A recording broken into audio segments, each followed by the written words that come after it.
আল্লাহ, আজানটা হয়ে গেল, যাই নামাজ পড়ে আসি।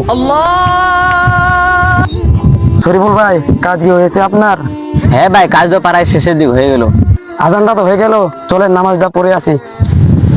আরে ভাই, আপনি যান, আমি যাইতেছি। কাজ করে ক্লান্ত হয়ে গেছি তো, যাইতে পারতেছি না। আচ্ছা ভাই, থাকেন তাহলে, আমি যাই নামাজটা পড়ে আসি।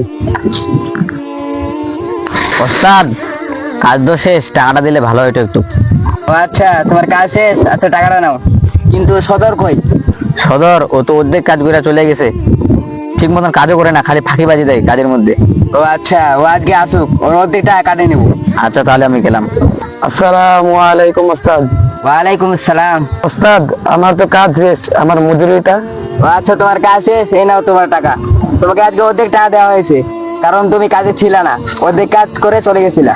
আমি তো তখন নামাজে গেছিলাম ওস্তাদ। ও, আর তুমি নামাজে গেছিলা? তাহলে এই নাও, তোমাকে আরো 1000 টাকা বেশি দেওয়া হলো। প্রিয় বন্ধুরা, ইবাদতের ক্ষেত্রে কোনো হীনমন্যতা চলবে না, কারণ রিজিকের মালিকই হলেন আল্লাহ। ভিডিওটি ভালো লাগলে অবশ্যই পেজটা ফলো করে রাখবেন। ধন্যবাদ।